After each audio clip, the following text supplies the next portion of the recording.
Suchet. The US and its allies are more interested in regime change in Syria than a peaceful solution to the unrest. That's according to the Kremlin.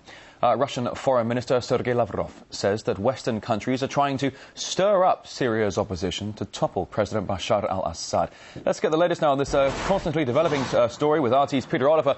Peter, Moscow has been trying to mediate a peace deal in Syria for months now. Why does the Kremlin think that Western countries are pulling in the other direction?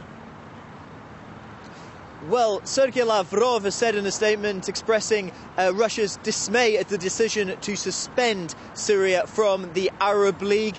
He said that with Russia's help and advice, President Assad has been implementing the reforms that were put forward by the Arab League in a meeting on the 2nd of November in a peace deal, a deal to try and broker peace in the Syrian conflict. Now, Sergei Lavrov has said that the decision to suspend Syria from the Arab League is counterproductive to a peace deal, saying that this decision really sends a message to the Syrian opposition to continue fighting against President Assad and the pro-government forces in Syria, and not getting them to the table to discuss a peaceful resolution to this. Now, Russia has tried to mediate in the past and has offered its services.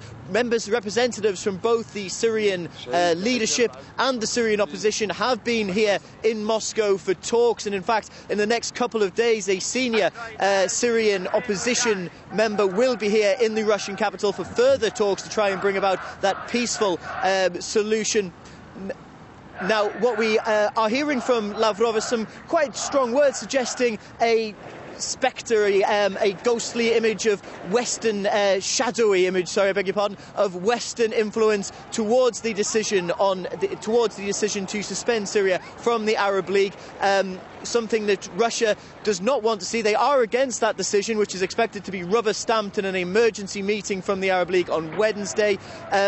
Russia wants to see a continuation of their policy of trying to find a peaceful solution to the situation in Syria.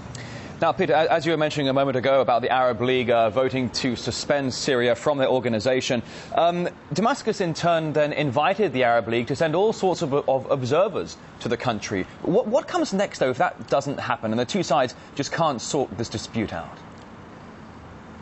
Well, it's a tricky situation at the moment. What we're seeing is on Wednesday we're expecting to see that rubber stamp put on the decision to suspend Syria from the Arab League. Now, the last nation to be suspended from the Arab League was Libya, and of course that resulted in the outside military intervention, something that Russia again was opposed to, a military intervention that went far beyond the parameters that were laid out in UN resolutions, and something that Russia voiced strong opposition towards. And when it came to the chance of imposing a UN resolution on Syria, Russia abstaining from that and blocking that decision from going through. Now, what we have seen is further sanctions being put forward from outside of the Arab League. The EU have suggested they want to see further sanctions. Also, they want to see, we expect to see this go through very shortly, the freezing of assets of 18 senior members of Assad's government,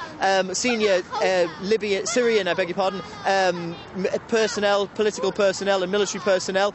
We're also seeing the reaction from the Syrian people to this. Tens of thousands out on the streets of Damascus and across Syria protesting against this decision to suspend Syria from the Arab League. Some of those protests taking place outside the embassies of Saudi Arabia and Qatar, two nations which voted to suspend Syria from the League. Now, we're seeing anger from the Syrians from this decision to suspend them from the Arab League, and they want to find a peaceful solution to put an end to this conflict that's gone on for 8 months now, with an estimated 3,500 people being killed during it. All right, RT's Peter Oliver there, live from the centre of Moscow. Thank you. Let's get some more perspective.